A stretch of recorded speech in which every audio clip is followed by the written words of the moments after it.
Slept 24 hours. What's that? People haven't slept in 24 hours? That's all? Come on. 24 hours, huh? All right. So welcome back. It's hard to believe it's already been 10 weeks. Kind of flew by pretty quickly. So, yeah, today it's presentation time. One thing I'll need you to do, if you plan on submitting through UC Davis, I need you to sign somewhere or let me know somehow so I can give you access to wherever it is that you need access to upload your application. If you plan on doing it on your own, well, then you can take care of it on your own. Let's see, real quick, some final little announcements. Just a quick thank you to Ken for making this class happen. A lot of the work he did to make sure everything got into place. Of course, I want to thank you guys for working really hard and coming to see me in office hours and hanging out. As you may or may not know, I guess I did this sort of out of the goodness of my heart. So I have one favor to ask of you, and that is, I don't know, at some point in the future, go off and, I don't know, do something similar. Doesn't have to be teaching, but whatever it might be. So, okay. So presentations. I didn't get everybody's icons, unfortunately, but here are 5, 10, 15, 23-ish. 22, I guess. We have a blank one. But nobody actually sent me that one, but I compiled it, and I was like, oh, there's no icon. I'll just use that one. Hey, would Apple allow a blank icon? Probably. Maybe. I don't know. If it's maybe you have a snowing application or something. I don't know. So basically, we've got about 3 minutes and 30 seconds per person. So if you're in a group of 2, you get 7 minutes. And that's going to include startup time. We only have a DVI to VGA connector up here. So if anyone has the mini DVI port, if you can just kind of leave it up here and know that it'll be returned to you. I think I saw someone who, okay. What we're going to do is we're going to start with people who are installed on my machine and go from there. So any questions before we get started? Concerns? Oh, a couple more things actually. So SudWorks tonight, if you missed the news group posting, after class, we're going to SudWorks. So let's go. I think Ken's buying, right? Or Trevor's buying. He just raised his. No, okay. Ken can buy everything except the drinks. No alcohol. I can buy alcohol, but whether I do or not, we'll see. We'll see how many beers I have before I do that. But all right. The last thing is there are some concerns about what if I didn't finish. So how many people finished? First of all. Finished to our standards? Well, not finished. Well, so not finished in the sense that, the goal was to be able to submit an application to the App Store at the end of today, if that's what you wanted to do, if that's what if you were ready to do that. So, how many people would say that their application is commercial ready or production ready? So it's a decent-ish number of hands. So. Welcome to the real world, right? Deadlines are missed, unfortunately. It's not the end of the world. In this particular case, it's sort of a safe environment to. I won't say fail because it's not like you're failing, but it's a safe environment to make some mistakes and to learn what happens. So, much like the real world, deadlines slip and eventually you ship them. For us, our true hard deadline, no more after this, is Wednesday between 1 and 4, or 1 and 5, 1 and 4.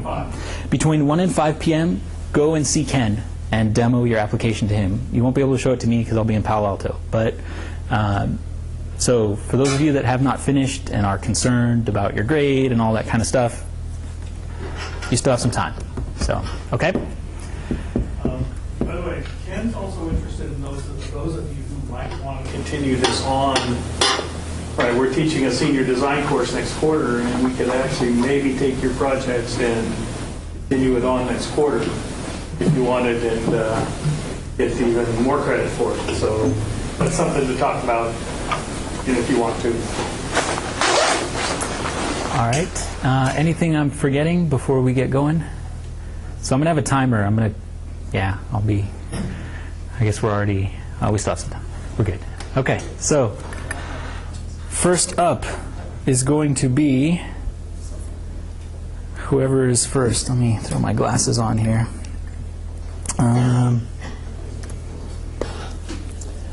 So we're just going to go down my list here on the Alexi, come on down. Let's see.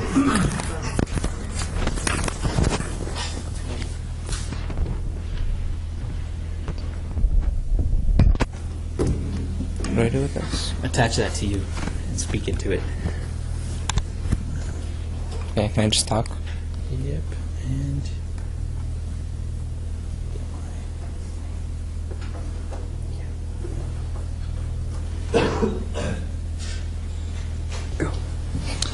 Okay, so I made a pretty simple game using Cocos 2D and Box 2D, where you're basically this bacteria which rolls around and gets bigger over time, which you as the player don't want because there's walls that get in your way.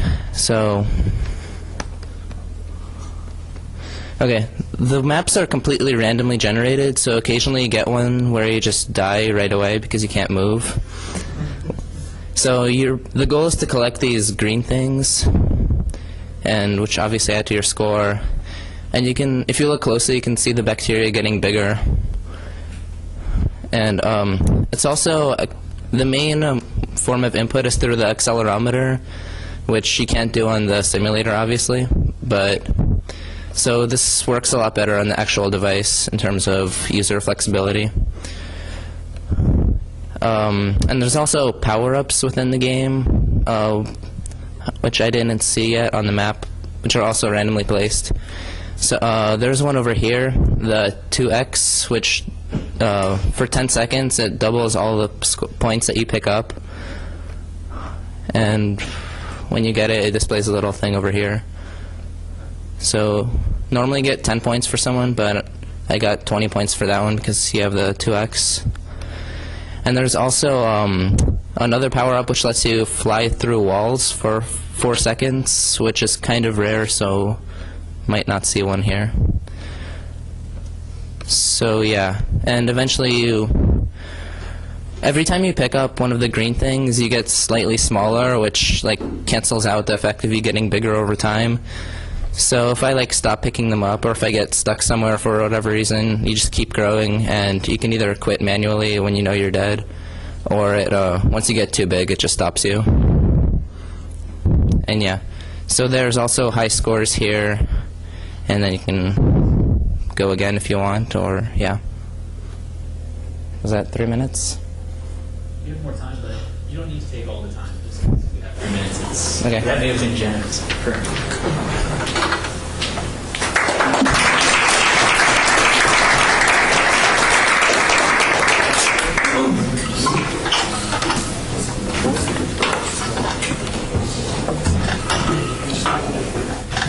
Yes, we are connected to the internet.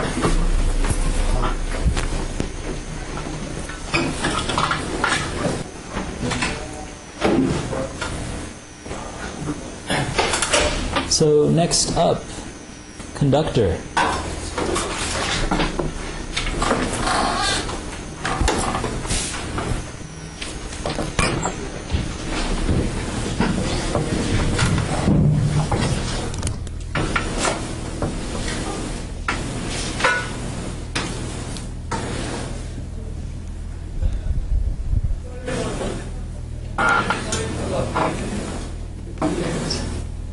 Where?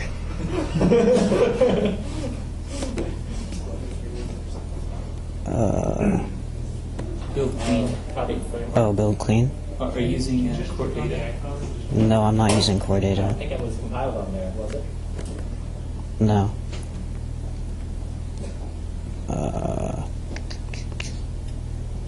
Here it is.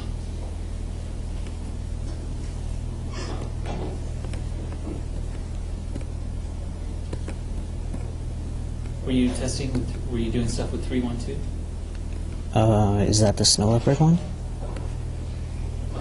Yeah. Yeah.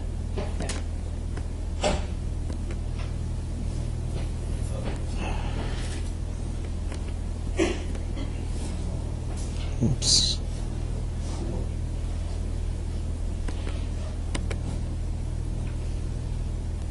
Where are the, Are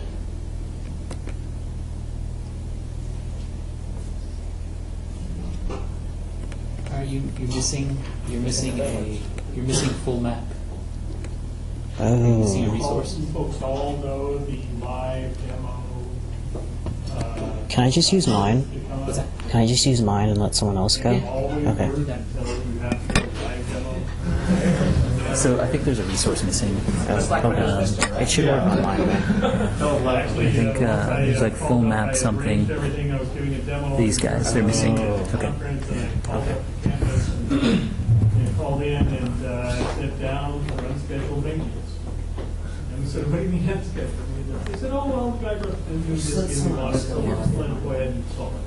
I said, but that's unscheduled for weeks. You know, the system. All right, DJ. That would be William, I believe. Where's William? There's always the live demo problem. Oh, we're missing. Oh, he's way back. He's in the back next to Elizabeth. You're up.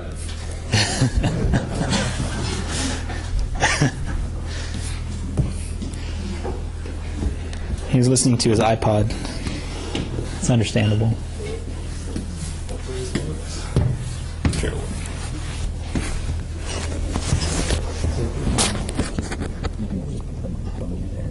Oh, okay.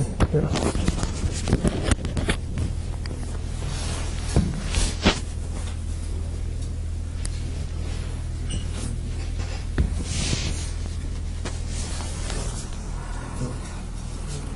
So,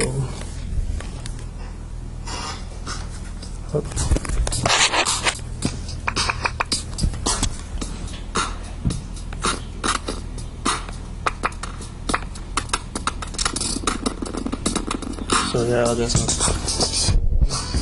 simple DJ set, but I didn't. Throw the mic. Oh, okay. Yeah. Last night we just saved my life. You can set pitch. Cause I was sitting there bored to death. The scratches just sound too digital. I couldn't fix that.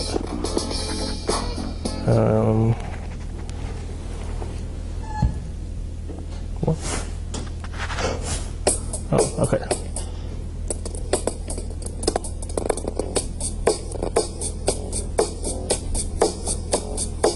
So you can say two.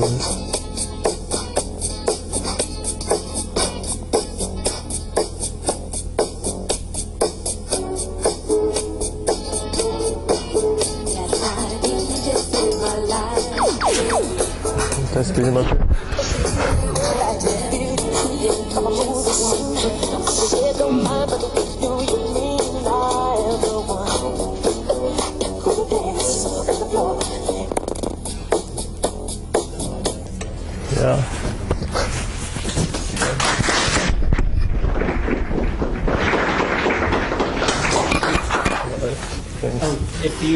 If you forgot to sign your name once you go, just sign your name and student ID, so we'll get you checked off. Next up.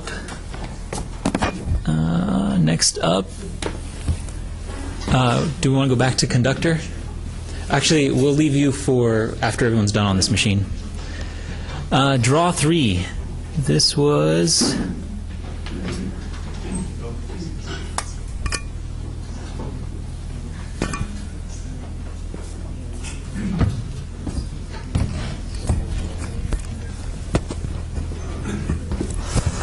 Say your name. Okay, so my name is Andrew, and this can look really boring compared to his, so don't expect too much. So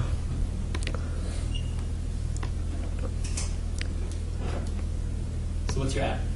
I made a simple drawing application. You can take a picture or take the pictures from your photo library and just edit it, I guess. So that's what I have. So you could draw on it. To erase it, just 2 fingers and just tap it. And you could change the color to green, or how big you want the pen to be, I guess. You can preview it. And then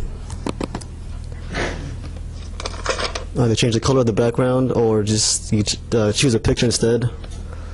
It has some pictures here, or I thought it did. Okay, so I guess it's that. Hold on. Is there any pictures on Yeah. So you just draw on that and just save it.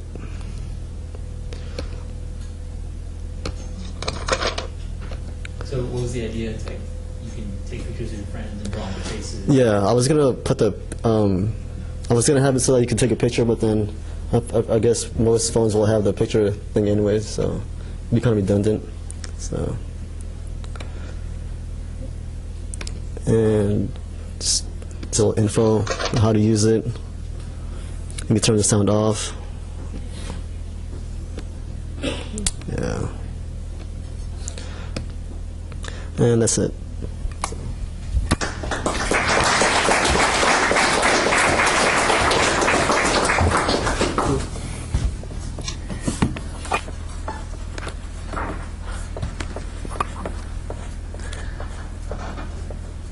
HW3 Friday, or sound card.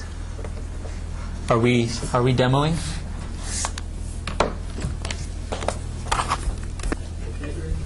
Are you ladies demoing sound card, flash cards? Are you demoing? Okay, I just was curious. All right. Moving on, keyboard.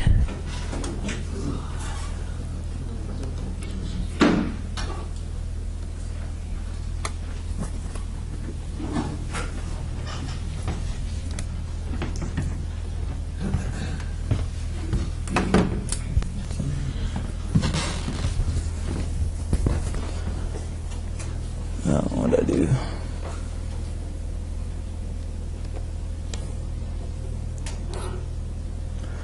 Alright, so I made a piano tuning app. That's because it's what I do over the summer. I work at a piano shop, and so this past summer I was learning how to tune. And basically, when you're tuning piano, pianos are tuned to an equal tempered scale, which means that all the intervals aren't perfect. And this way you can play multiple scales on the same instrument and have each interval and each scale sound good. So what I have here is just the keyboard. This is for setting what's called a temperament. And when you tune a piano, there's a section in the middle of the piano. It's a tenth, and you set that first, and then you build off that and extend it down the piano. So this is the temperament here, the temperament area. And what you do, I don't know if you can hear it, but the sounds, the pitches for each key are generated randomly around a certain interval that the key is supposed to be. So if I play like a quick scale, it sounds pretty bad if you listen. So in order to tune, you go to the tuning page. We have what's called a tuning hammer. This is what you're looking at. And it goes on these pins, and each key has 3 strings. So you can move the hammer, select a pin. So we're on A sharp. You can go to A, and you go back to tuning. So now when I play the A here, I can change the pitch with this slider up here.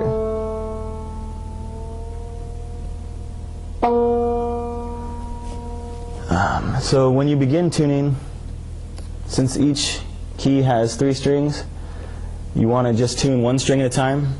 So on the strings you put what's called a temperament strip, and it's the red thing. It mutes the outside strings, so it's just playing the middle string. And so you set that at the beginning, and you tune just the middle one. So when I'm playing right now, only the middle string is sounding. So to start start, I have an instruction here. This is just the process of tuning the temperament. So you would listen to a tuning fork, and on the iPhone I have the shake. When you shake it, it sounds a sound like a tuning fork, and you tune the A to that sound. From there, you'd follow these instructions and keep tuning different intervals and listening for what's called beats. If you took physics, you know that frequencies that are close together beat together, and so let's see, let's get an interval. An octave is supposed to be tuned almost beatless.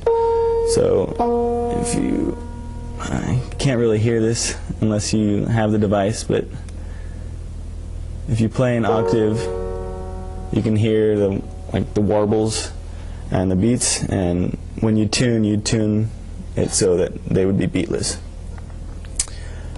From there, once you tune the middle strings, you go back to the mute, and you can pull this temperament strip one at a time. So now, since I have the middle string tuned, I tune this outside string to the middle one, and you keep doing that all the way down. And you can also place what's called wedge mutes. I have one here by clicking on a key or string, and you can place them in the strings in different areas. And you basically go through that whole process. It takes a while, but at the end you get a nicely tuned piano. And this is for people who don't have access to a piano and want to practice listening for those beats and listening for the intervals. And also, pianos are expensive, and when you tune the piano and you move the pins around, if you don't know what you're doing and you haven't practiced a lot, you can cause a lot of damage. So this is to kind of get someone started, and yeah, that's my app.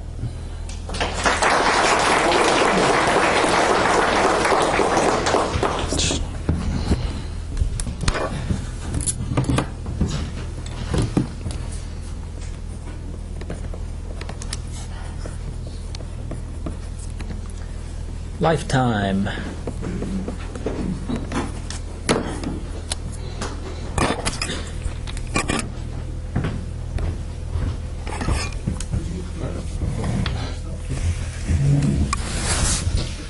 All right. Actually, I'm going to name my app Facebook for Life. It's basically something integrated with Facebook. It's still a work in progress, and not all the features work right now because I haven't had time to connect up all the UIs. But basically, you get your main screen, and okay, let's just start by logging into Facebook.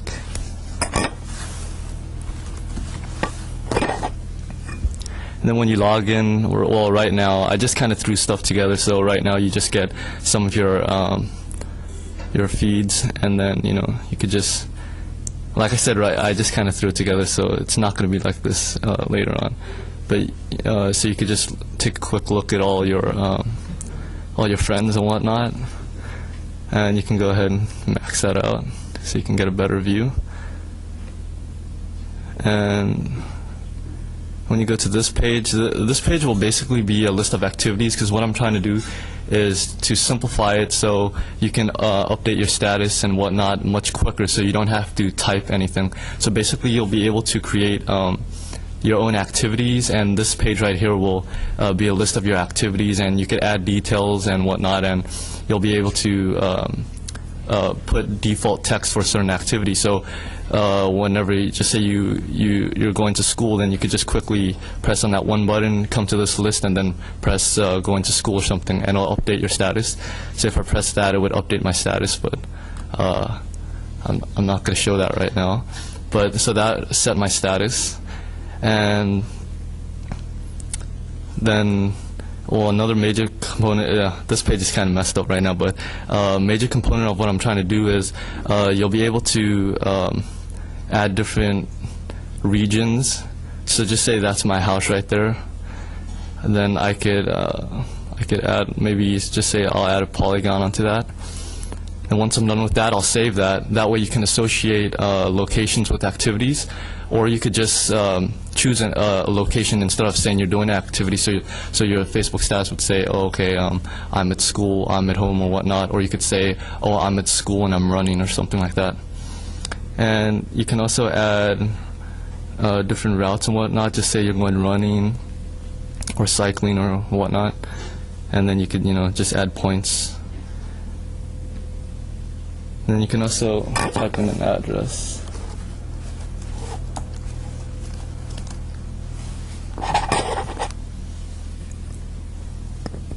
So just say my place right there. Then, like I said, you can close that. So basically, what I'm doing, I'm storing everything using core data, and I have some of my algorithms working already. But like I said, I didn't tie everything together. So basically, whenever you're at a certain location, I'll use core location and it picks it up. So it'll make it really simple for you to choose an activity that you use regularly at your current location, and all that good stuff. And I'll just go ahead and log out, and that's basically it.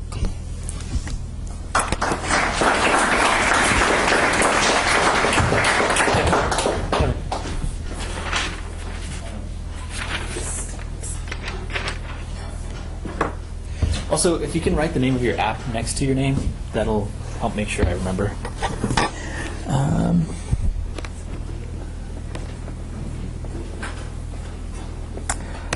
Mahjong. Mr. Derek, let's see.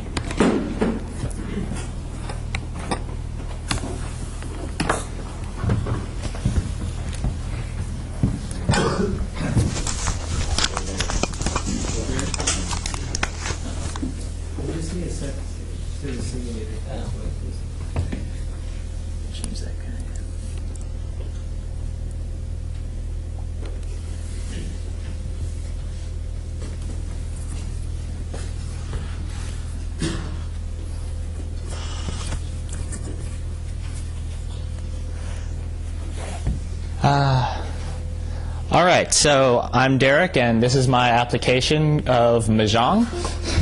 So basically, it has some intro music. Pretty much every single sprite and menu in here is a placeholder for just testing it out.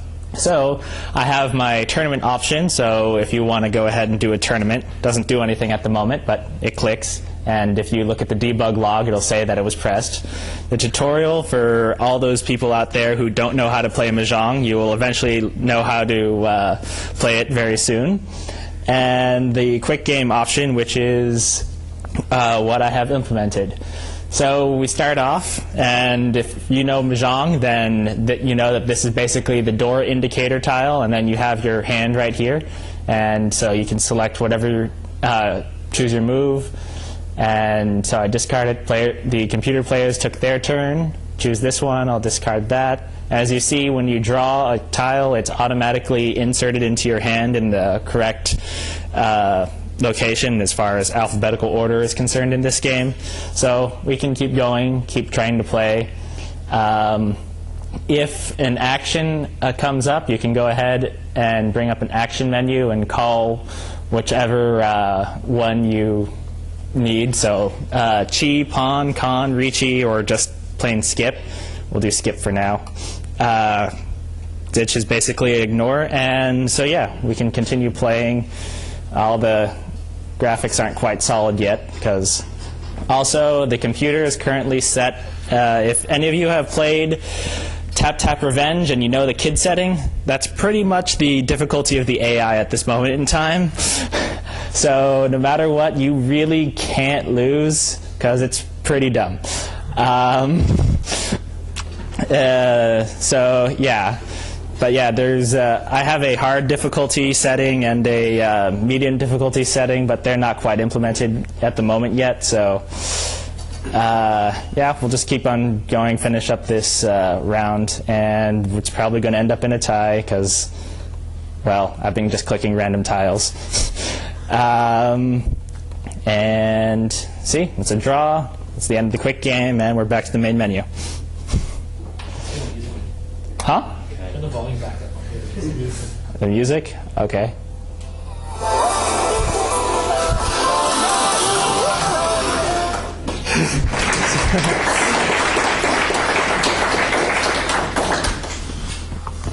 Just sit down. All right.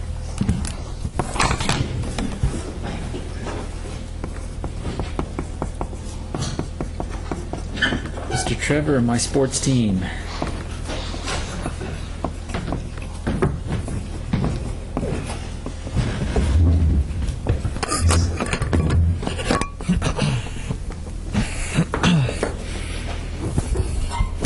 Okay, I'm Trevor. I was going more for something I would use. First off, those have been really cool apps. Those are really graphical. Mine's about as graphical as that. Anyway, so the point of my app is you have like the ESPN app where you have all the scores and stuff. Well, I care only about like my teams, which I don't care about the Bears actually, so we'll delete that. But I'm a Niner fan as an example, so we can, for instance, add the 49ers, who will make the playoffs this year. Agreed upon. And so the point of the app is if I want the Niners, and let's say I'm also a Giants fan. Yeah, everyone's a Giants fan, obviously. Actually, we'll just do the Twins, because that's easy. We'll do the Pirates. Sounds good. All right. Point of the app is you can quickly get access to your information. So if you close the app, and then you open it back up, obviously your teams will be saved, right? So we'll go 49ers from here. Oh, wow, do we want the depth chart? Do we want to look at the schedule, the current news, the standings? So you can see that powered by Yahoo Sports. I wanted to take all the information and parse it myself and display it pretty, but that would have been a lot longer than 4 weeks. So currently, you look at the web view, so now you can see the 49ers current depth chart led by the great Alex Smith. Yeah, so you can go back and then you can say, oh, I want to see the current schedule for the Niners. Oh, wow, look at they're playing someone this week and they're going to win. Yeah, so you can go back and then you can also see, so this is the RSS news feeder that we had. So here you're pulling from the Yahoo, an RSS feeder for the Niners. So, and then standings and game day. Game day, if the Niners were to play, they would currently have a game. It would pop up with their game. So you could see the live score of the game and whatnot. And I have a little about me, which says at the bottom, look for my apps in the future. I plan to release it for free. So that's pretty much it. But the point being is that you can leave your teams there and have access to them really, really quick rather than seeing all the NFL and all the baseball and all the hockey. So, and you can add and subtract teams. So, yeah, that's it. Buy it.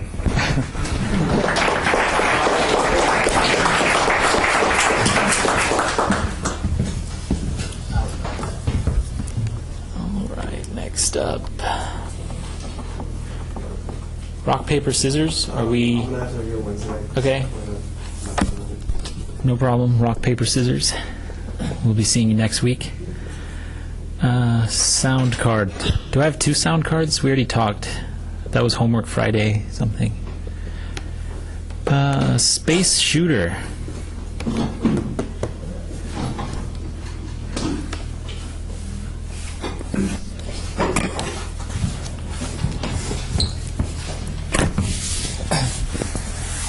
Alright, so I'm Justin, and I made a simple game that's pretty much like Galaga. So you go to a new game, start off level 1, and you just move with the arrows. Oh, and then you shoot your sounds, and then it's pretty much like that. Except all the levels, there'll end up being more enemy ships. And it gets really faster. Like if I pause it and return to the title screen. So I made this little cheat thing. There's like a hidden menu, mainly for debugging. So so if I did like level 50 or something, it'll go extremely fast. I don't even know if it's possible, but so like see all those attacking. Yeah, I don't know. It's pretty hard. Yeah, and then there's also power-ups. So let's try something easier, like level 8. And I'll see if I'm good enough to get the power-ups. Basically, to get power-ups, you can't miss or get hit. Well, I just got hit, but so yeah, I'm pretty bad.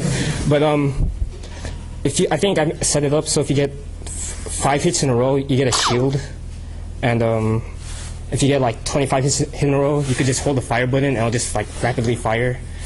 And then there's a high score screen you can look at in case you want to see how you're doing. Nothing saved right now. And high scores get saved when you run out of lives. So if I just like die real quick. Yeah, the sounds are kind of cheesy, but it's cool. Yeah, so then got 0 lives, game over. So enter my name, J, and submit. So it shows the high scores. Then go back to the screen, and then you can view the high scores. And yeah, that's pretty much it.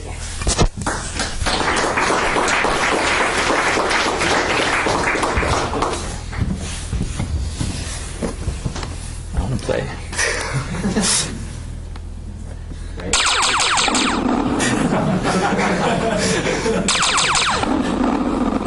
All right. Oh, the power-ups are like a yeah. You get a shield. I think I said that, but yeah. Student expense tracker. I was going to do it with the dock camera, but We can. It's easy to flip on, yeah. So.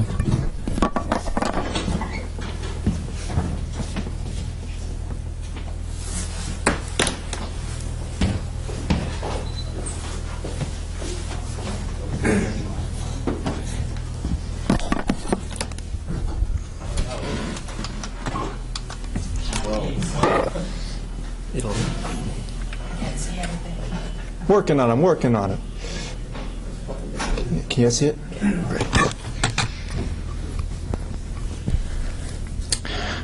All right. My name is Thomas, and for my iPhone application, I decided to build basically a student expense tracker. Pretty much, I was doing my expense sheet for my parents, and I couldn't find an app online that could do it for me, so I decided to build my own.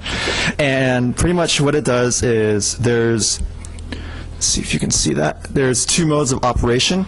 There's an expected mode where basically you put in your expenses and your the income you expect to make for a given month. And so I went ahead and threw in, like, I expect my PG&E to be $35.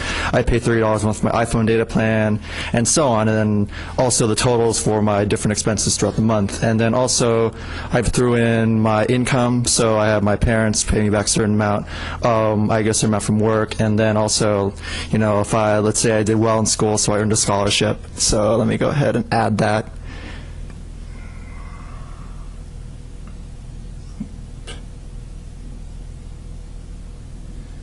And then you can basically save it, and then I can go ahead and say that I'm going to get $500 for the month from this scholarship, and that I should be getting it by the start of the month.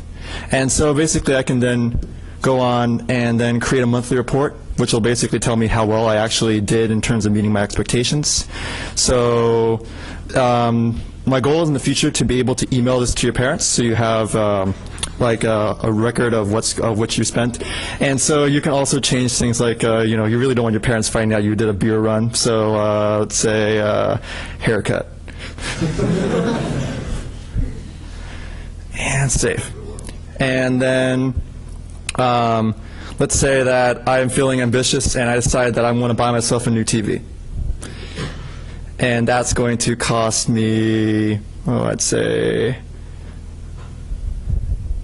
$600. So, and that's that. And then notes, did well on iPhone app.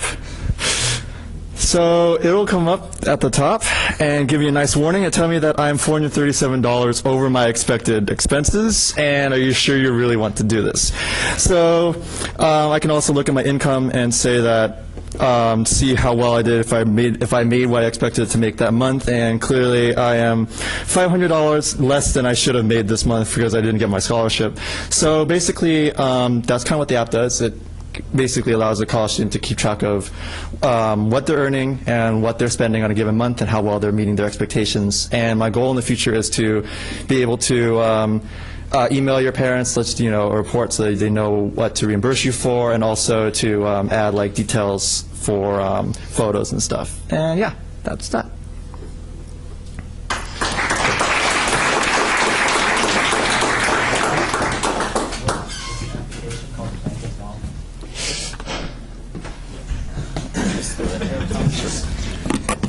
Yeah. plan on once I've polished things up. I would definitely get that. Waving flag.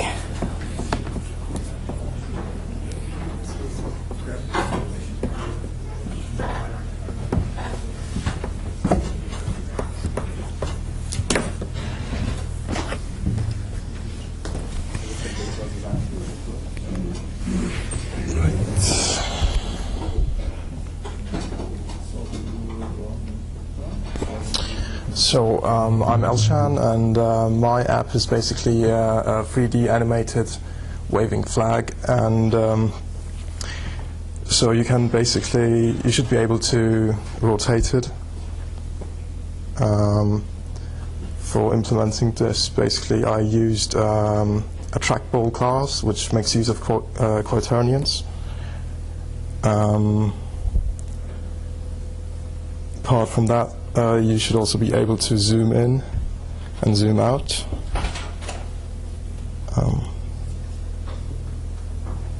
Just a second.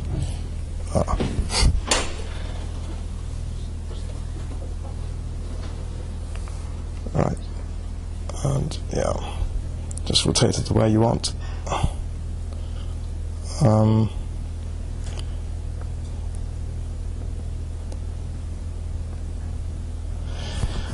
The second part of this is actually missing at the moment, which is basically being able to change the texture. The code is implemented, but unfortunately when I tried to connect it, there was some problems with the delegates. I'm going to get it fixed till Wednesday.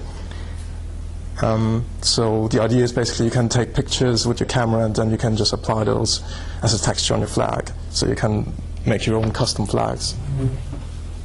Yeah, so I'm going to fix that till Wednesday.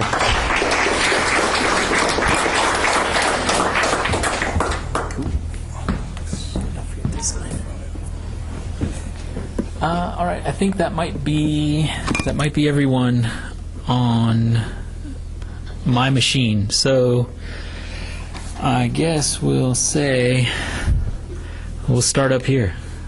UCD, Life Apps, are we ready?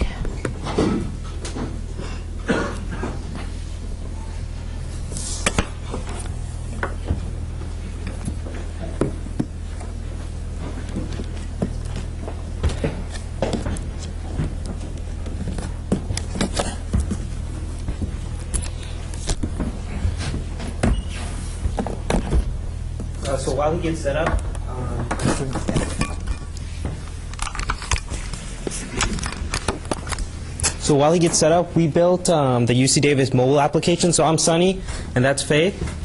And so we built the UC Davis mobile application, which is just basically a central hub for all information about UC Davis. All right, there it is. And here is the home screen, and we've included a number of mini apps that students might find useful. And Sunny here will start off by giving a detailed view of a few of the first apps. Okay, so this first map is, or this first mini app is Campus Maps. And then right here you can see this is the default or standard campus map that everybody's probably seen. And so you can scroll, pinch, zoom, and also double-click on buildings. So if you double-click on a building, it'll take you to the building information where you can see the building layout. So if you wanted to see where a class was, or where like a particular classroom was inside of a building, you can see it from there. And also it shows you a picture of the building. And also you can search, so let's say you don't know where social sciences is, you can search for that right here and it'll show you a list. And then once you select that, it'll show you the actual location on the map. Oh, and also there's a directory which uses the UC Davis People Search, and so this helps you find professors, TAs, and students. And so from here you can search, like I searched for myself, Sunny, and then so from here you can get their email, like where their office is located, and any other information you find from the UC Davis People Search. So you can click this and then send a professor email with a question if you wanted. We're also working on getting people's blood types and greatest fears. Maybe that's for version 2. So next, there's the departments mini app, which is basically just shows you a list of all the departments. And then from here, you can see major requirements, what courses this department offers. It takes you to the department website, and if you click this, it'll take you to where that department is located on campus. So for like computer science, it'll take you to Kemper. And then also the next one is the classes mini app. And then basically this just shows you a list of all your classes, or all the classes that UC Davis offers. And then from here you can see that, like for ECS 160, you can see, okay, the description, how many units it is, the CRN. And then also, like this is for ECS 40, which has more than one section. So you can see this is section 1. Sean Davis teaches it, and it's being taught in GITE. So if you select GITE, it'll take you to where GITE is located on the map. If you click, or if you select Davis, it'll show you his detailed information, like where his office is located, what's his email, and yeah.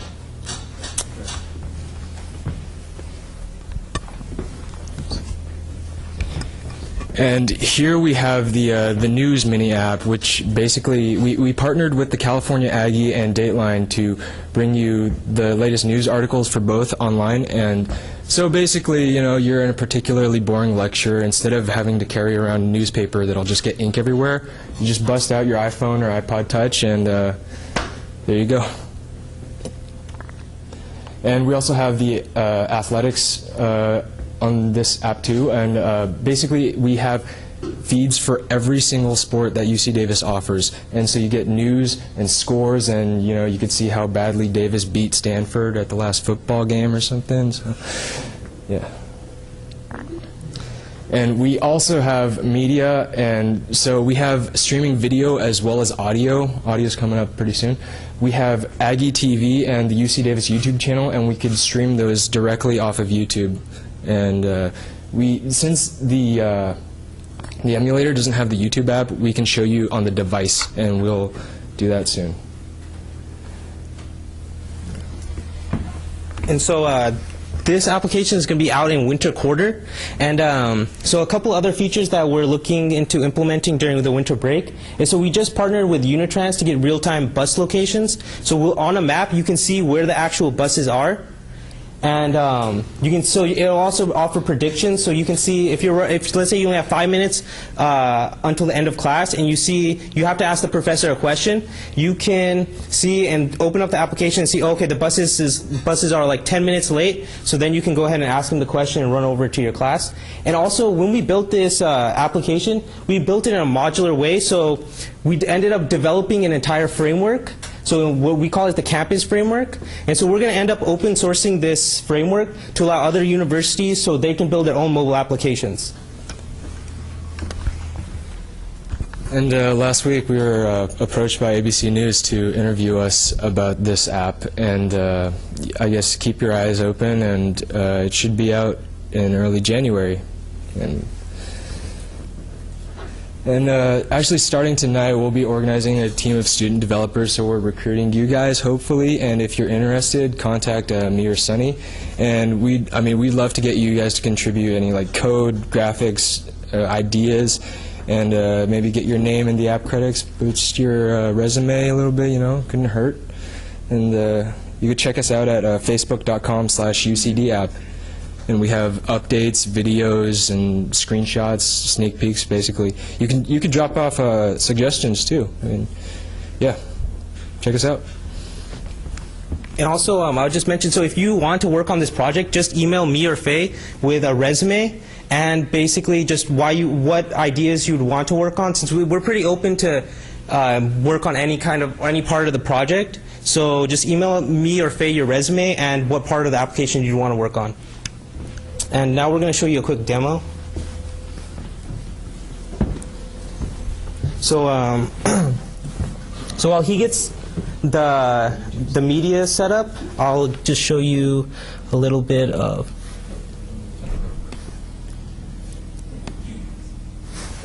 Okay, so here's the actual application. So I'll go through directory, and hopefully I'm connected to the internet. But here I can search for Sorbonne, and then. Yeah, he is.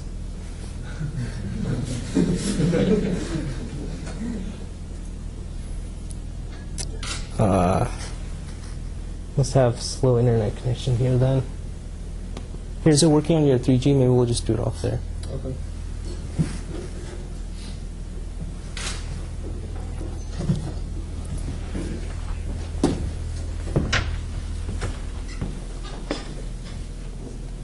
Is this good? Can everybody see this?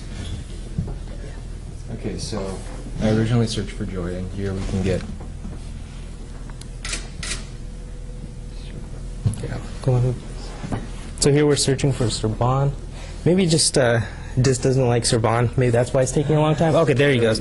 Yeah, so then we can search for somebody else. So like, let's say we search for Faye. And then yeah, so that's pretty quick. And then so we can see that, and it'll load his details. And then so there, yeah, so he works on campus, so it's not going to show all his details. But okay, and then so also we can click classes, and it'll load up all the colleges. And then so let's go engineering, and then let's go computer science.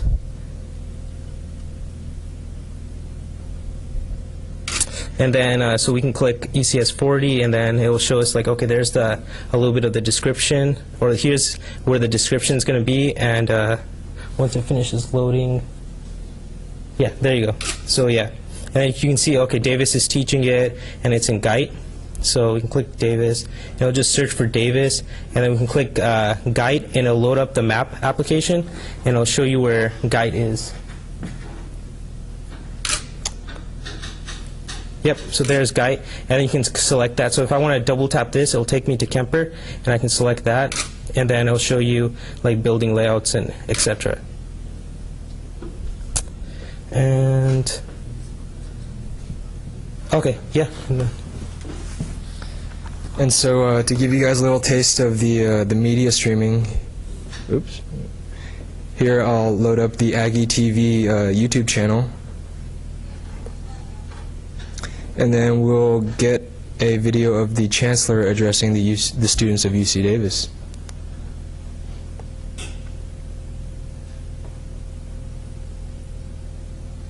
Come on.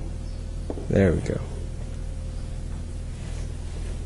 And it doesn't take you out of the application. It loads the YouTube video inside the application. So let's say you decide you don't want to watch this after all because the 3G is pretty slow. You just click Done, and it takes you right back to the application. So yeah. That's That's it.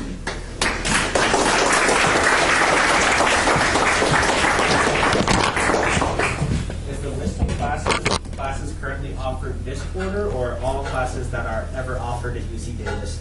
Both. Oh. Yeah. Are you going to release the app for a set price? No, it's going to be free. Yeah. So I was really hoping you guys would implement a few more things, but you have till Wednesday, so it's all right. So yeah, let's see. Snack machine location. Yeah. So I'm not sure whose this one is or what it's called. If you recognize, oh, I guess I'm not connected.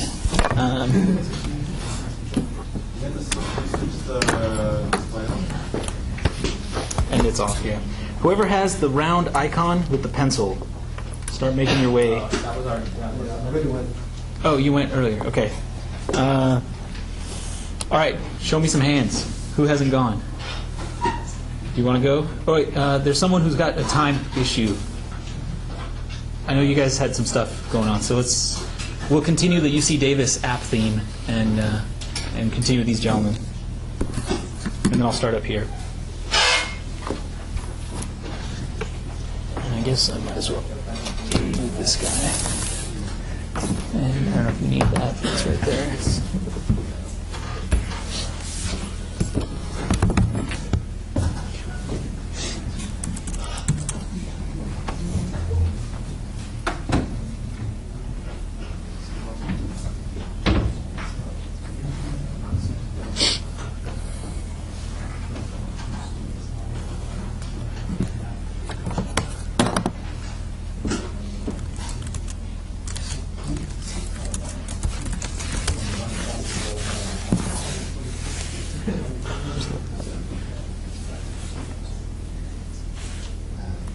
Somebody borrowed my cable earlier to deploy to their device. Did you get that back by chance?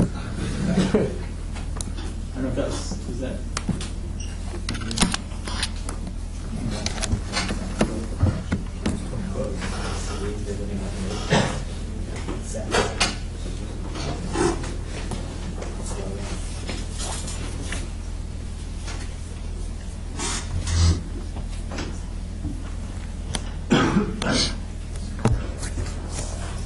Cool. All right. So my name is Skip Nickel. And so for our application, we did a Unitrans application. So we have a little presentation we'll give at the beginning here. So kind of the features, we'll go over the feature set. So it has a SAG schedule in it. So if you don't have internet, or if you're using like an iPod Touch or something, you can still get all the information that's like on the pamphlets and stuff that you'll see like in the Unitrans buses or whatever. There is a route map view, so that map contains like all the paths for all the different routes and everything, annotations for all the stops. You can interact with it and stuff, zoom in and whatever. We have live prediction times, so you can get, as I said before, prediction times as to when the bus will show up at specific stops. So maybe the bus is running late or it's early or something, you can get all those times. And you can get live bus locations, so you can see where the buses are currently on the map. So we'll give you a little demo on the presentation first, and then we'll actually give you a live demo. So click on the icon there, and you open up. Here's the main view here. As you can see, we have all the routes there, color-coded by their route colors. You can, there's the view there. Scroll down, see all the routes. And in the top right corner, you can see the About button there. So let's click on that button, or tap it. And we come to a view here. We have the website, the phone, and the email. So with this, you can get more information about Unitrans, maybe give them a ring, see what's up, or send feedback through email or something. So let's go back to the view here. And let's select the D-line. So now we have the route view. So as you can see at the very top here, we have a nice little overlay which gives like detailed information about what you're currently viewing. So here we have the D-line, and it services Lake Boulevard and Arlington. And below that, we have a table with all the different stops and everything here. So you can choose your favorite stopping information. So let's do that. So let's take Arlington Lake. That's the one I usually take. So now we come to the stop times view, and Ken will talk about this. Okay. So after you select the stop, you get to this view, and the overlay changes to the stop name and the direction. So it's right now Arlington Lake is heading to southbound, and we have a little cell for you to choose the date of the schedule. Oh yeah, I forgot. Right, so then you could pick for tomorrow or like Friday or Saturday schedules.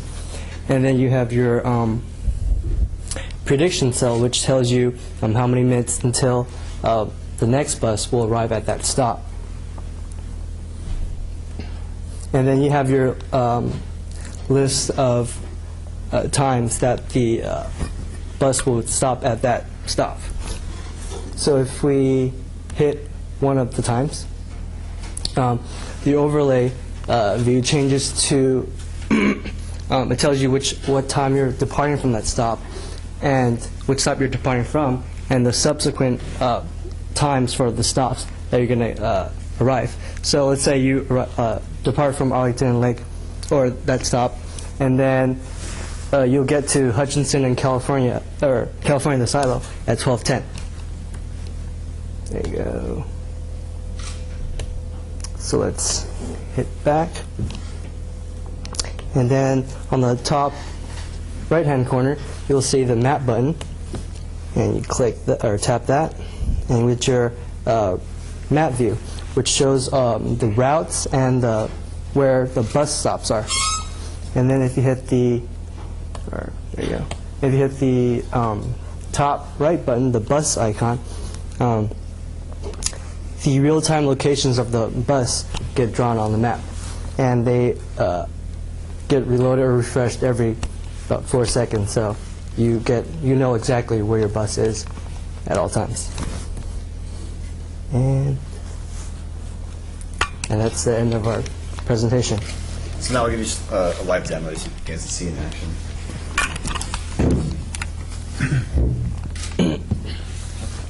So, let's see.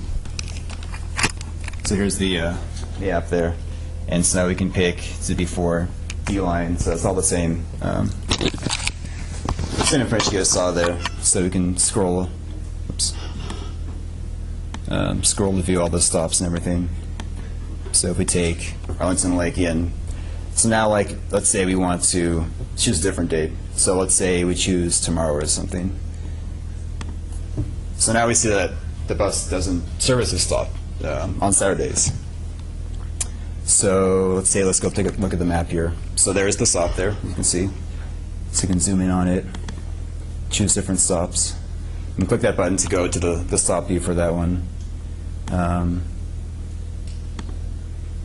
So yeah, so let's take a look at, see if there are any buses running. So yeah, so there's a bus right there. And it should be updating, so every 4 seconds it grabs that data and you can watch the buses move along and stuff and see how close it is to where you are. So yeah, I think that's it. Thanks.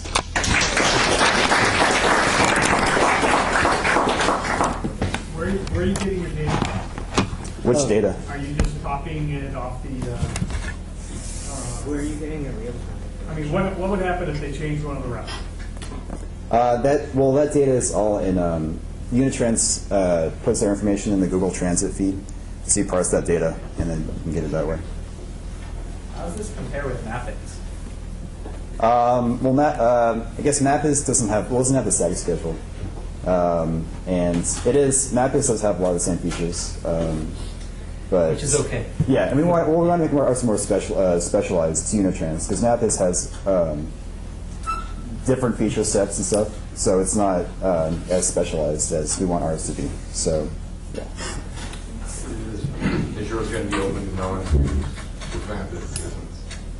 Yeah, so actually what we're going to do is we've been talking with Unitrans and the IT guy there, and we're going to hand over the application to them. So once we've finished everything, we're going to give it to them, and they can do what they want with it.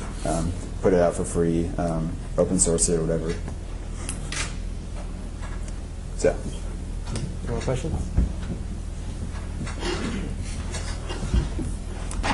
All right, hands real quick. Who hasn't gone? All right, I'm going to start down here. Mr. Blake. What are you talking about? You've got awesome stuff.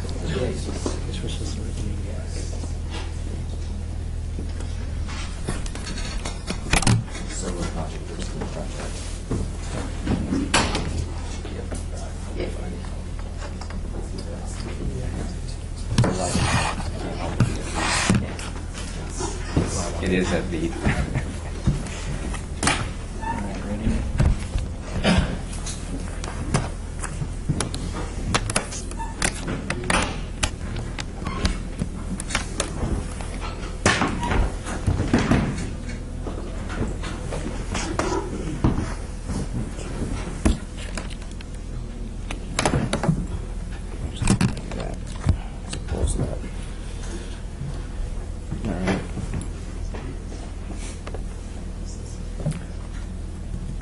So hopefully the sound's going to be loud enough.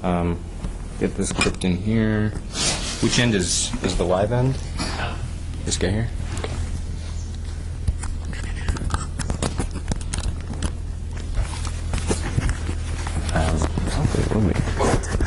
Just gonna. Right.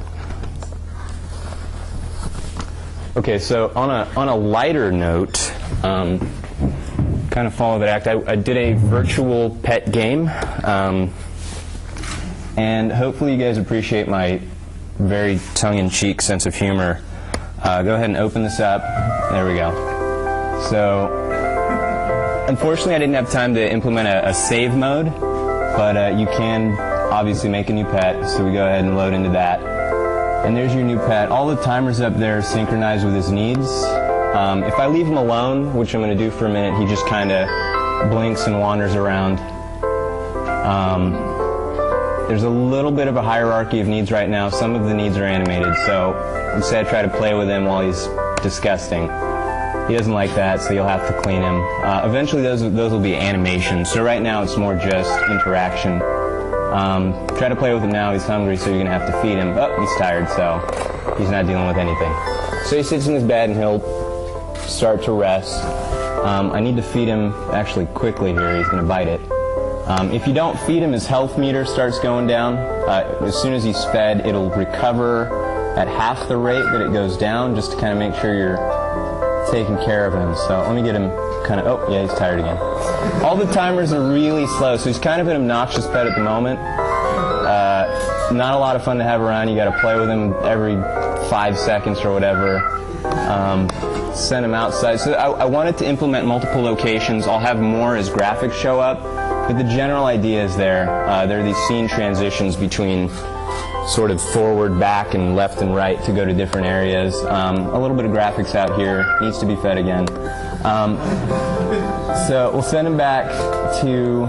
Oh, he's sleeping. Yeah, he's like the worst pet ever with the short timers.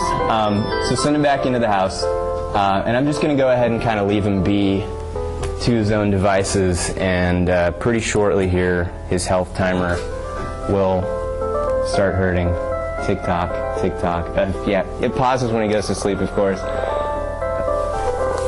Okay, so he's just about done with his food meter. There he goes, there he goes. So, no, he's just walking around. He's just wandering. He's not actually... Okay, so that runs out, and it's pretty... Oh, no, he fell asleep right before... Now he's dead. There he goes. And you can start a new pet. And eventually, you know, I'll add the save feature that you see. You can kind of go in and out, but... There you have it, Super Magic Kitty in Space Variety Hour. Look for it on the App Store before the end of the month, I would say. Well, as soon as it's released, I'll have it done within the month, and then whenever they decide that it works.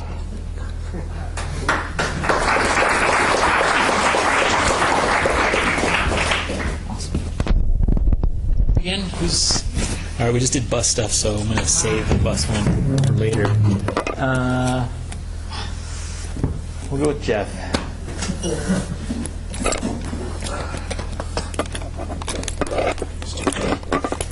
Do you need this? Or?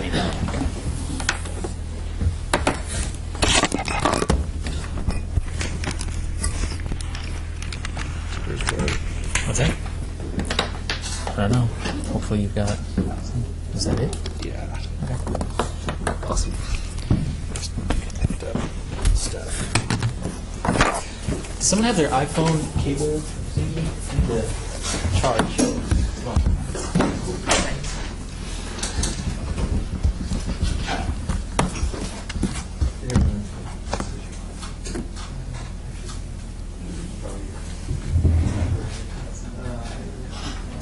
Sweet. All right, so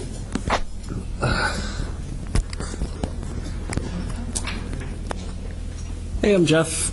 So I did a little Missile Command game. What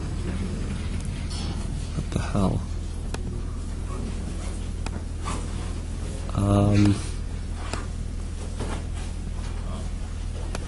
That's awkward. Oh.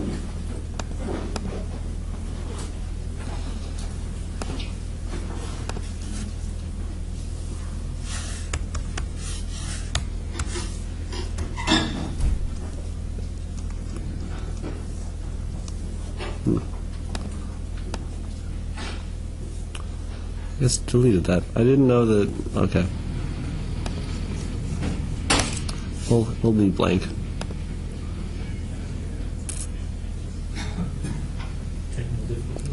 Yeah, I deleted the icon. I didn't know that it made a shortcut on the thing instead of actually copying. Alright, so my Missile Command game menu has a help thing, so if you don't know what you're doing, it's your first time playing Missile Command, whatnot. So, I also got a pretty cool sound thing. This is like my own guitar stuff, so I decided why not. So let's go.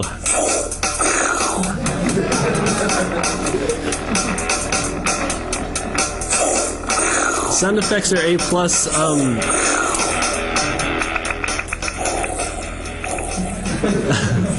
So I used Chipmunk, which is a lightweight physics framework for Cocos 2D.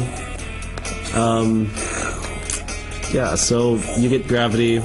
Your shots coming out are at the velocity that you put or you touch on the screen. So the higher up, the faster your shots come out. Every so often, the yellow one comes out, which does cool things. Now I have a rapid fire thing. So if I were to say multi-touch on the screen, I could set out more of them than before. Otherwise, I'm clicking right now, and so it's on a timer. But you can kind of see that the velocity, comes out. And then I had a little track. If I can just destroy myself. Yeah. And then I did a little background music for your game stream, which is like, oh no, you died. So, yeah. That's all I've got.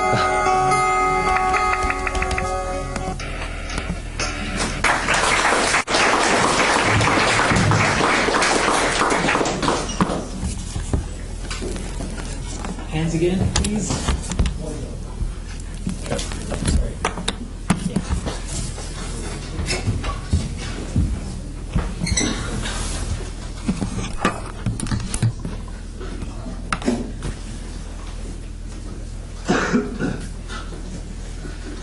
Quick show of hands, how many folks do we have left? Not too many. All right, we've got till 6:40.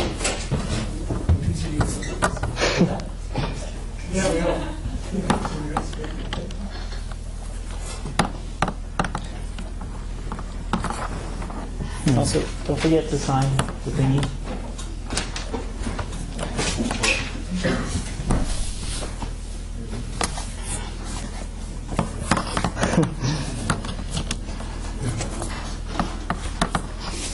Sorry, just some technical difficulties.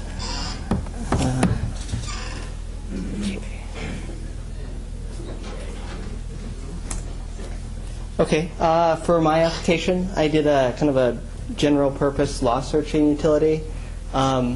It's not fully complete yet, but it's eventually going to be. I'm going to use it for. Okay. Which end is the live end? This. Oh, okay. Okay, so the first time you launch the application, it'll just ask you if you're a lawyer or not a lawyer, and that's just used to set some basic configuration. So I'll set this. And then there's really no data in here right now, so I've set up a little store. And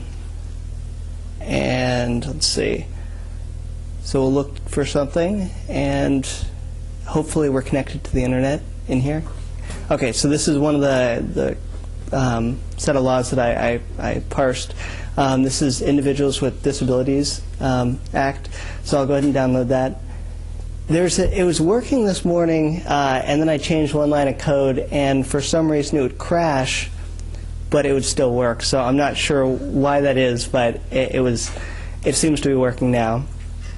So now I can just go through and I can actually zoom in and actually read that law code, and then go back. And then these features are not implemented yet, but eventually will allow users to bookmark different things, look up definitions, do different types of searches, and then the most important thing is to actually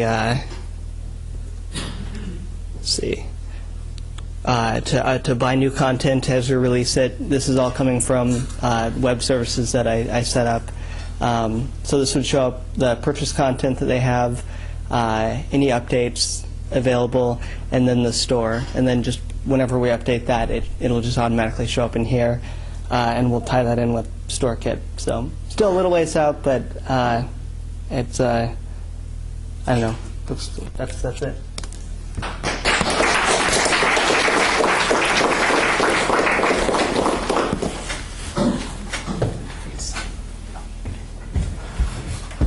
Hands again.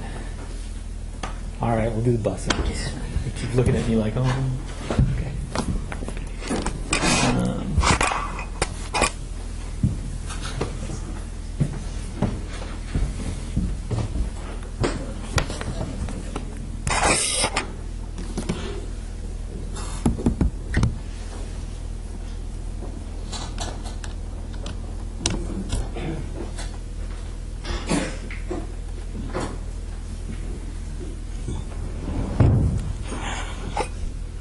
Alright, so I'm Tushar, and I actually did a Unitrans app as well, separately, and I named it Conductor. I do need to be connected to the internet, though, so we'll do that real fast.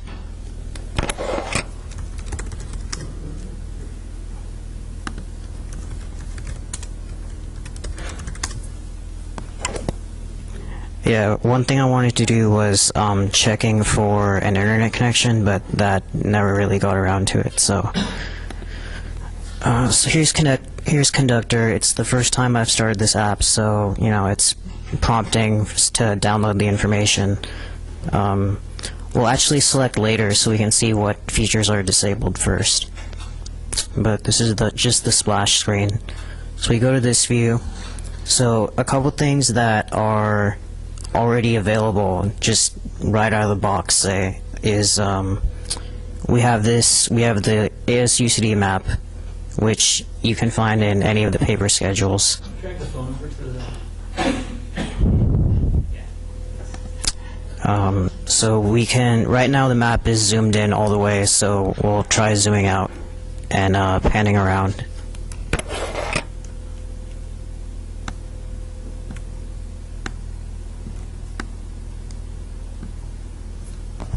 So then, you can just, basically my motivation for this app was I used to ride the bus every day, and I used to have an iPod Touch as well. Neither of those things are currently happening. I don't have an iPod Touch anymore, and I don't ride the bus anymore. But one of the things that annoyed me a lot was I had this great device, and I still had to carry around a paper schedule everywhere. So I wanted something, and then I ended up downloading an app and putting PDFs into it, and it just got really annoying because it was the PDF schedules that you can find in the paper schedules, and I just didn't like scrolling around and see, even zooming out is kind of a pain right now. But so I put this in here, but it's static. It's only there if you just want to see nothing moving around. But NextBus has partnered with Unitrans to provide real-time tracking, which they use the Google information. And I wanted to develop something like this on my own, but I thought that would take more than 4 weeks just by myself. So I just included this in here so that you can use it if you want. Although it's basically the same thing, same kind of thing that the other Unitrans group has implemented, but you can see the bus is moving around. Yep, see, there goes A-Line. But anyway, so let's say I want to see schedule, I want to go to, say, North Davis. So we'll click here, and, obviously I didn't download the stuff, but let's download it now. Okay, download is complete. We'll go back and go into here, and we have all the lines. So I wanted to go to North Davis, and let's see. Let's take the J line. So this information is actually just the same stuff that's published by Unitrans on their website, But the nice thing is, once you download it, I've stored it into the apps document folder. So let's say I disconnect from the internet, go out, come back in. It doesn't prompt you anymore because it's already downloaded. We'll go here, and this time, let's say I'm leaving from the silo. So all the lines are in there still, and you can just click whichever one you want, and hold on. That's interesting. Never had that happen before. Oh, I know what's wrong. So let's see. Let's go to W Saturday. There we go. So the thing is, some of the information that it pulls, it does need like CSS files and stuff. So I'll just need to add those in to download. But basically, you'll have the full schedules in your application. But some of the things that I wanted to implement were you could. I would have a list of popular destinations, like say the marketplace or even Target, and then you'd be able to click on those and it would scroll to where they are located on the map and give you a list of what lines were around that area. But that's for the future. Anyway, thanks.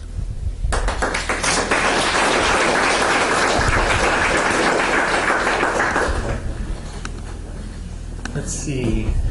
Hands again, please. How about Moises?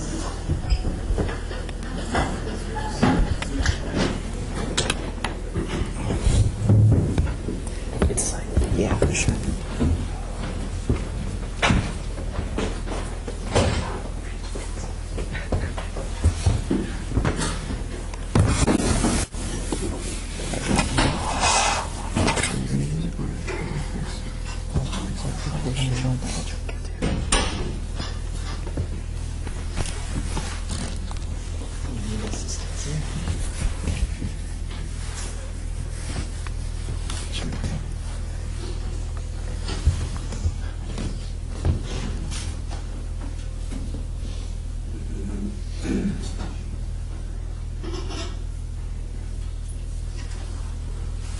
Okay, hello.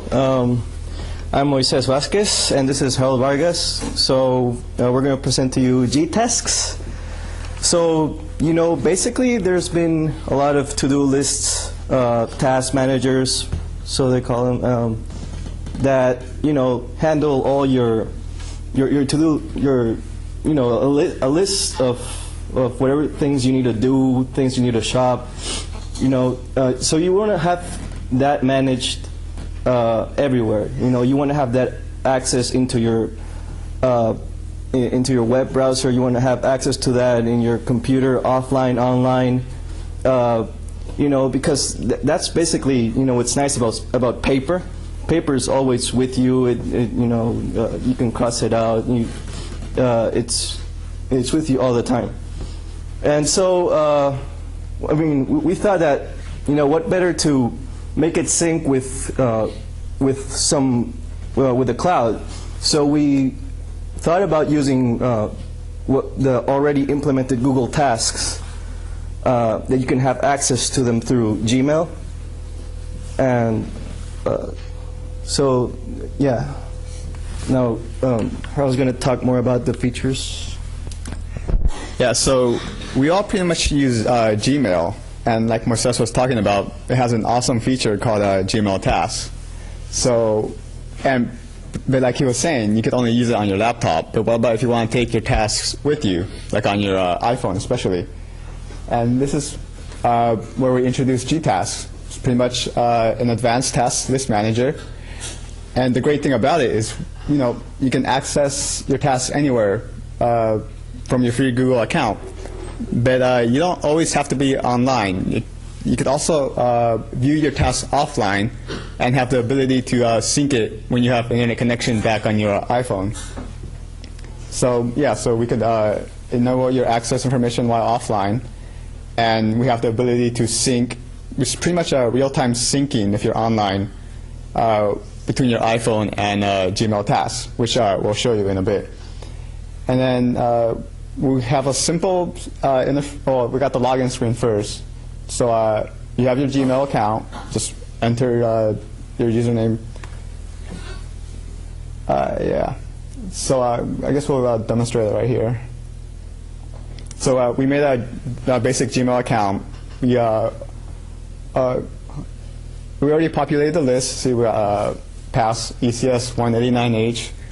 We got study for finals. We got math, ECS. We got some shopping, food, clothes. And we got future tasks to complete, hopefully. Deploy our GTAS to the App Store. So we connect on our iPhone, and that's what we want. We want to fetch all the Gmail tasks into the iPhone. And the beauty thing about, and the beauty of this is that there's like no Gmail API to facilitate this thing. We had to do all sorts of, we had to scour the internet for any kind of information about Gmail tasks. But we finally managed to fetch all the information from Gmail. So my sis is going to demonstrate some simple additions. So let's say you're at the library. You're studying for your finals. You have and you think you have like something to do, like going to Sudrec after class. So we put a task going to Sudrec. And okay, and say we have another task. Like once we get there, we are gonna watch Sopan get smashed at Sudrex. That would be quite a task to complete. So we go there, and so you're offline, and the thing is going to sync with a Gmail task if we refresh the page. Oh no, Gmail. No, go to Gmail. So we show that it's syncing to refresh it, and it should pop up our tasks in Gmail, and there you go. So we could do all sorts of things. We could delete task if we completed it. We delete task, get rid of it. We could check it off if we've completed it. You know, set the notes, dates, anything. I guess Moises could demonstrate a simple deletion. Like let's delete study for finals. We're done with finals. We're ready to. Oh, by the way, it has subtasks, so you can organize it. You can have several tasks and subtasks depending on what you want to do. And when you delete, it should delete all of the subtasks as well. And the same should go with Gmail tasks. It's just an easy way to have all your tasks with you anytime, anywhere, and so you don't like miss your task or anything. You could go back to your Gmail account and have everything that you did on your iPhone completed and be all synced up. Have you guys seen this on the App Store yet? Any that sync with G? Yeah, we saw one, but it wouldn't delete multiple tasks, and you couldn't check off multiple tasks and subtasks to go with it. And we were surprised they weren't able to manage that. I mean, it wasn't easy, but it was feasible, as we've shown here. Okay, so I guess we could demonstrate the offline feature. So let's say you have no internet on your iPhone. I guess Moises already turned off the internet feed.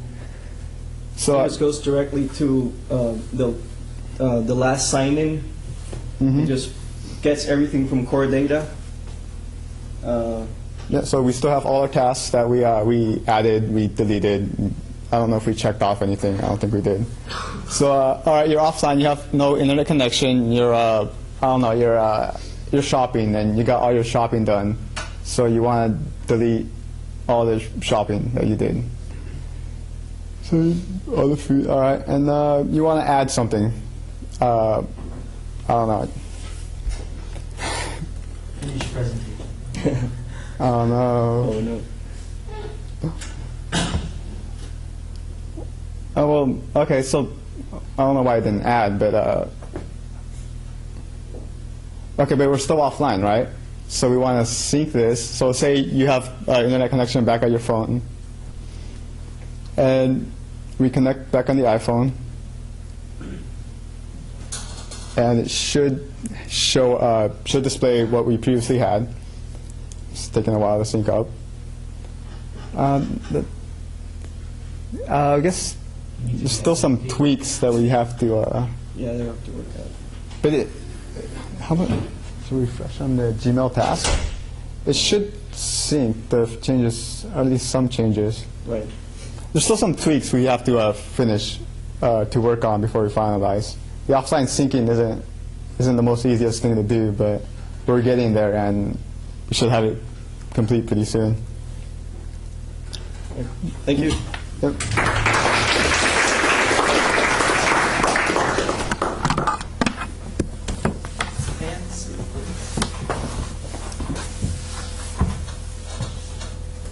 Gentleman in the far back corner, I don't remember your name, sorry.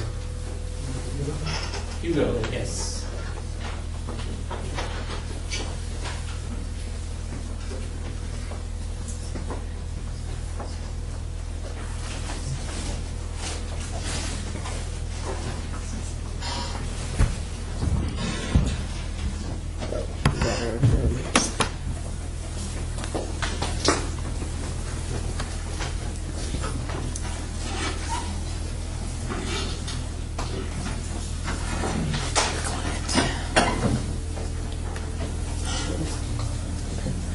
So my application is just pretty much basically a Twitter client.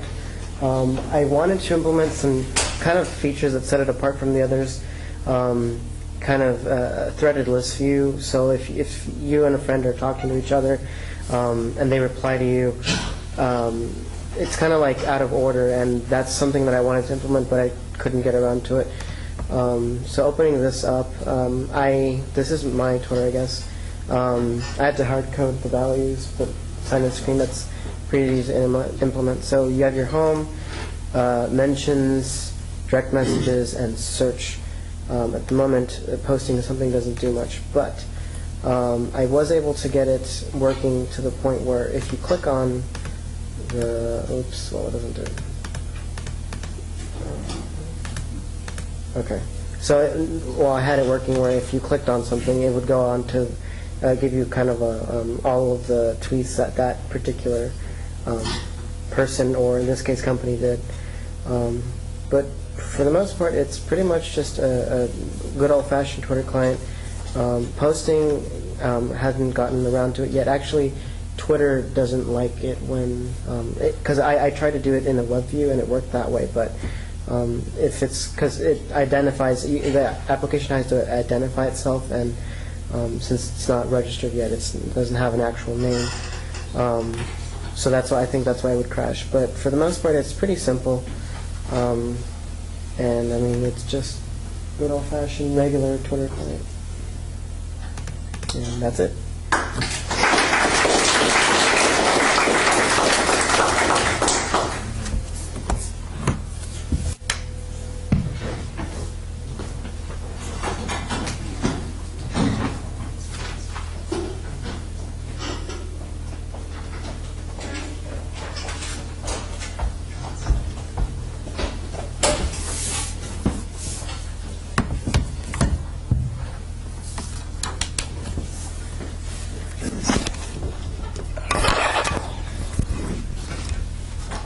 So, you guys hear me?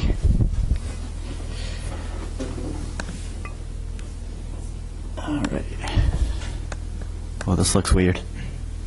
So for my app, I created a calendar. I tried to make it look as similar as possible to the iPhone calendar. And so basically what it does is it tracks how much work you've done and how much time you've worked. So this is basically what it looks like. You can change months. On the top it shows the total for the month, and for the days you've done work it'll indicate that, and on the bottom you can see. So adding something, say yesterday, add whatever. If you messed up, you can clear all, and done, so nothing will happen. Let's add something. Done. It'll save it, and it'll show up. And you can't click any of the days before today. You can only click days after today. And let's say if you click this day, this is the previous month, it'll jump to the previous month. And you can see like the next month's stuff here also. That's pretty cool. Yeah, that's basically it. You can email out reports, so it'll get the totals for everything and put it in a report format. And this email is within the app, so it won't jump out of the app, which is pretty cool. And you can send it. Right now it just sends to myself. Say we've added a bunch of days.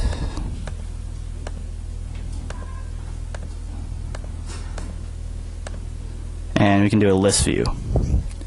So it shows the lists and the totals. And so everything's stored in core data. And yeah, that's basically it.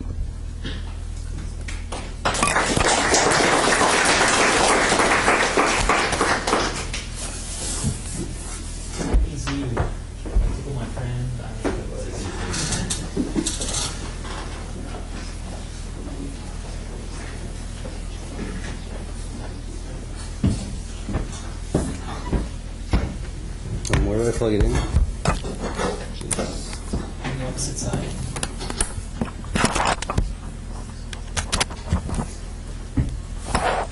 Don't forget to sign the sheet if you just forgot to sign it. All right, my app is called Tickle Me Zoo. Oh,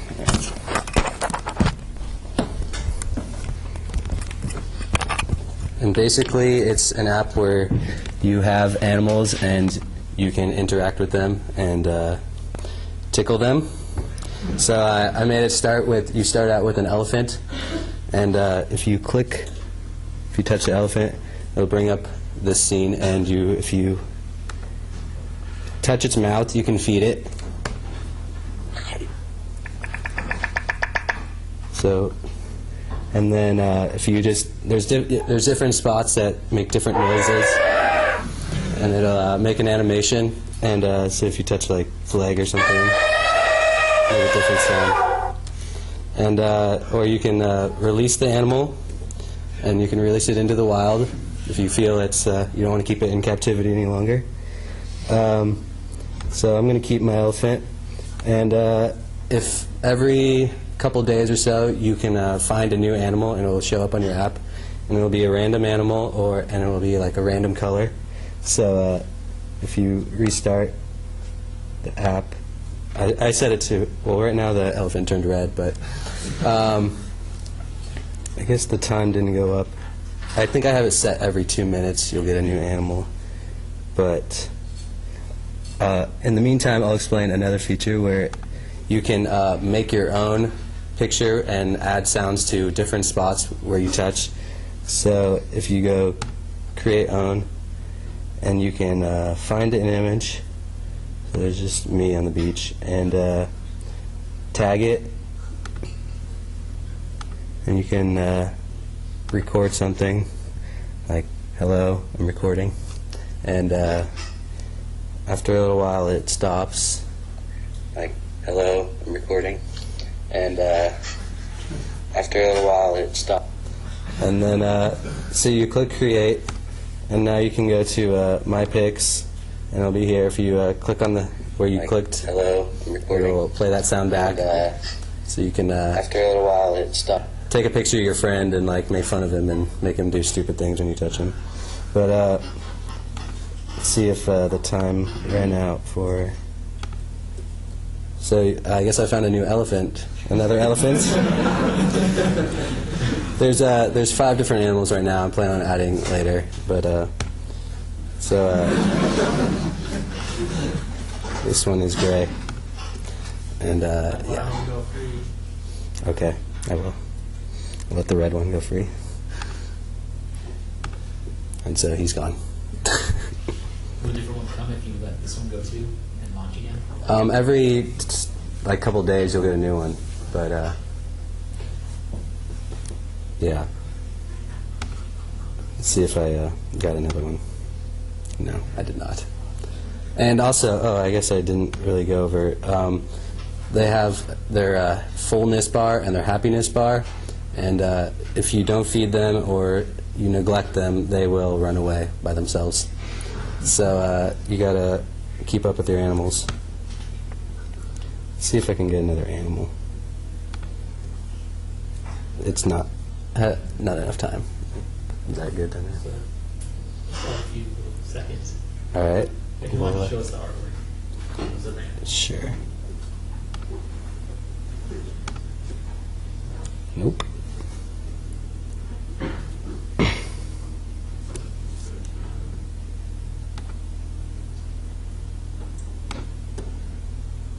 Nope.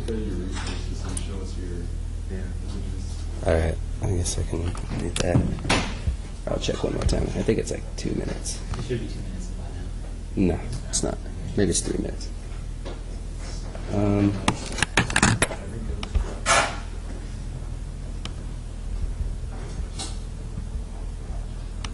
So I got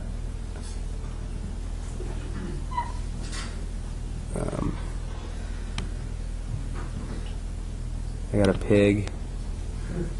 It doesn't show the eyes right now because they're two different images. Because when you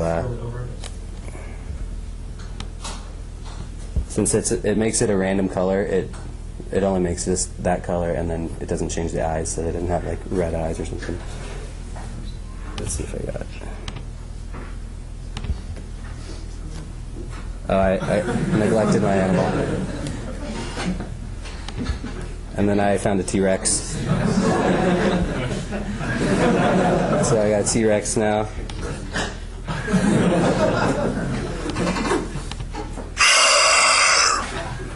And he makes sounds like that.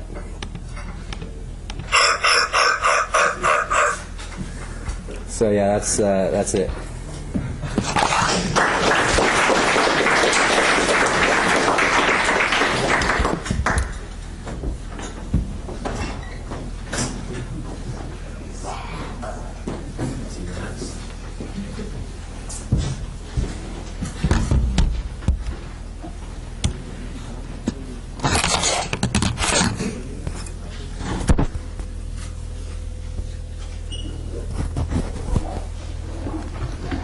Hi, my name is Murat, and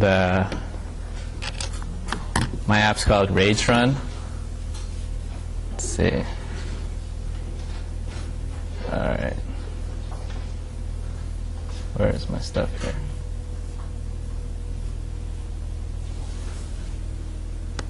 And it's a simple little side scroller.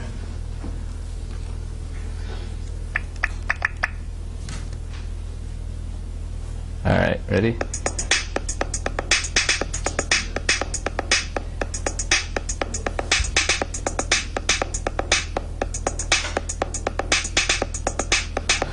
So there's your guy.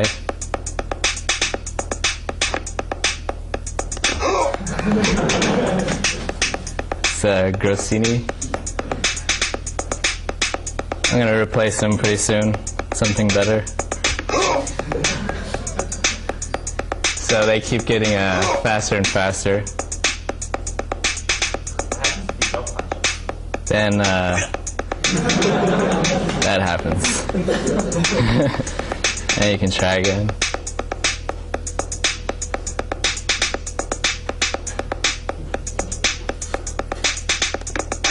Yeah.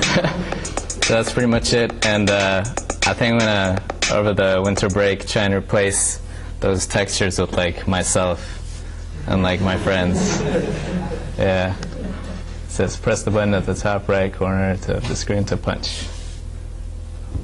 All right, thanks.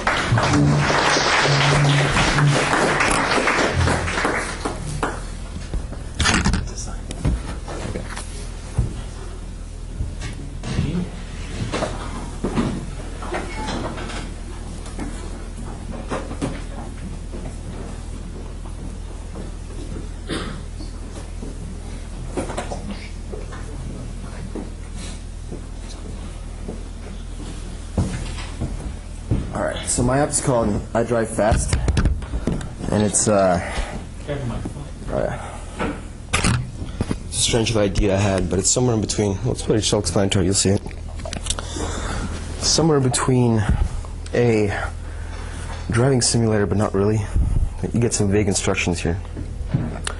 Welcome to iDrive Fast. You are currently undergoing a performance driving evaluation.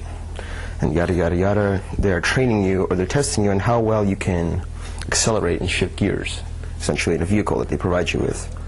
Your mastery of shifting smoothly using the clutch. Okay, anyway, here we go. Start a new game.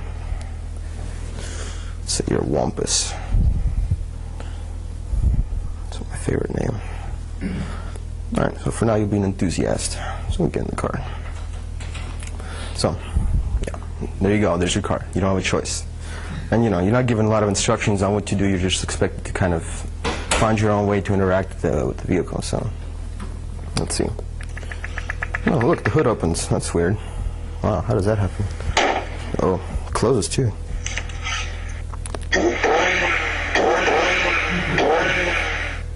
Yeah. You get in the car if you like. No, I don't want to get in the car. No. Yeah, let's get in the car. Oh.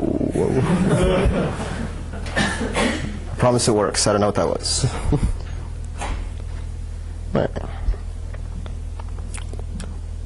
Maybe we can try again. Right, so now you're in the car. So your job is to drive it. So maybe a naive person would think, okay, well, let's try this ignition. No, you're doing something wrong. So does anybody have an idea of maybe what you would do in this case? The clutch? Oh, good idea. Let's try that. There it is. Try the clutch. Oh, no. You got to buckle up. Right? So then you can also be a professional level. But that's a little more difficult because then you don't get any mistakes. You can't ride the clutch either, which isn't perfect yet, but I'm hoping to implement a little more of it. All right, so let's actually start the car. All right, put in our seatbelt.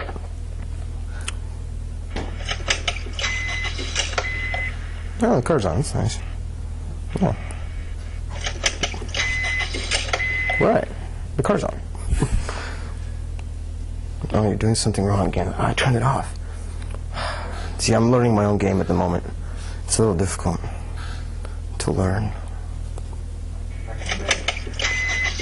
Alright, so then, I haven't put it on my phone yet, so I assume it'd be a lot easier if you could actually hold down the clutch. So then, okay, let's shift up. Go up a gear. Yeah. Oh, you want some music? We can turn on the music if you like. Or not. Well, I think I was playing with it too much this morning. But you keep shifting up as much as you want, unless, of course, you choose to grind your gears, in which case you'll fail. So, let's try to be professional this time. Aha. Let's go. Get back in the car. You could also open the sunroof if you like. Open up the hood, you know. It's more like a little perk in the game, you know what I mean? But I think it's more for people who like cars. So eventually you will get all through 6 gears, I promise. It's just a little difficult at first.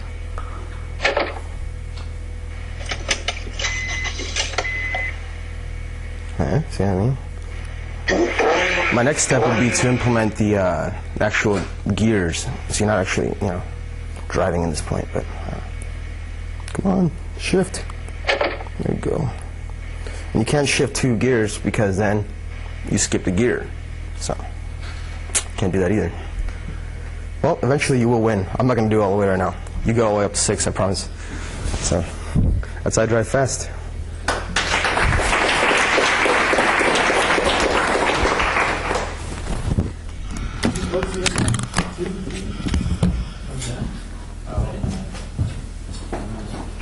How many are going to see Cam next week? Okay. All right. Well, I guess, is that it? Going once, twice, 3 times? All right. Well, let's go to Studworks. And, yeah. Thanks for playing. We'll see you soon. Bye.